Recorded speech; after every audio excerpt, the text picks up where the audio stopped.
بسم اللہ الرحمن الرحیم۔ ناظرین، ویلاگ نمبر 167 اور تیسری قسط ہے، معارف القرآن جلد نمبر 2 اور 117 پیج ہے، اور سورت آل عمران نمبر 3 ہے، اور آیت نمبر ہے 96۔ ناظرین، روزانہ کی بنیاد پر ہم آپ کے سامنے قرآن کریم کا ترجمہ، تشریح، تفسیر اور تلاوت کلام پاک رکھ رہے ہیں۔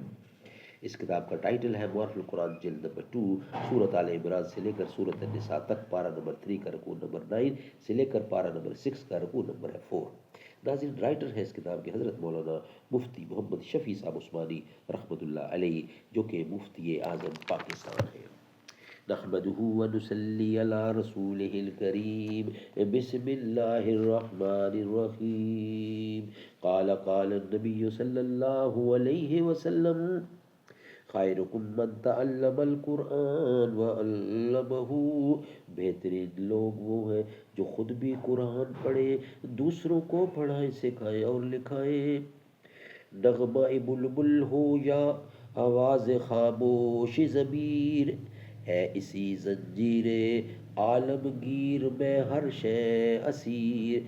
آنکھ پر ہوتا ہے جب یہ سرے مجبوری ایاں، خشک ہو جاتا ہے دل میں اشک کا سیل رواں۔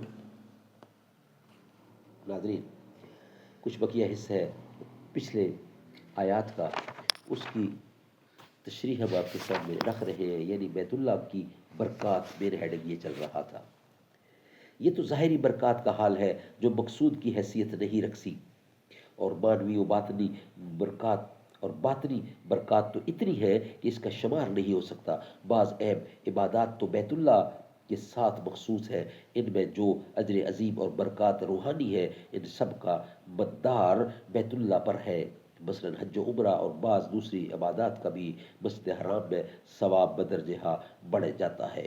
رسول کریم صلی اللہ علیہ وسلم کا ارشاد ہے کہ کوئی انسان گھر میں نماز پڑھے اور اس کو ایک نماز کا ثواب ملے گا، اور اگر اپنے محلہ کی مسجد میں ادا کرے اس کو 25 نمازوں کا ثواب حاصل ہوگا، اور جو جامع مسجد میں ادا کرے تو 500 نمازوں کا ثواب ملے گا، 500 نمازوں کا ثواب پائے گا، اور اگر مسجد اقصیٰ میں نماز ادا کی تو 1000 نمازوں کا، اور میری مسجد میں 50,000 نمازوں کا ثواب ملتا ہے، اور مسجد حرام میں 1,00,000 نمازوں کا۔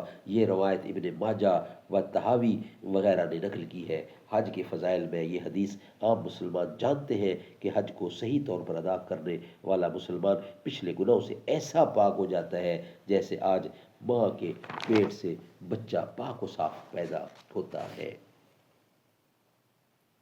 ظاہر ہے کہ یہ سب بیت اللہ کی معنوی اور روحانی برکات ہے۔ انہی برکات کو آیت کے آخر میں لفظ ہدن سے تعبیر کیا گیا ہے، مبارکن و ہدن للعالمین۔ سبحان اللہ۔ ناظرین، یہ ویلاگ یہاں کمپلیٹ ہوتا ہے۔ نیکسٹ ویلاگ انشاءاللہ قرآن کی آیات اور اس کی تفسیر ہم آپ کے سامنے رکھیں گے۔ نیکسٹ آیت میں یہ ویلاگ یہاں ہی کمپلیٹ ہوتا ہے۔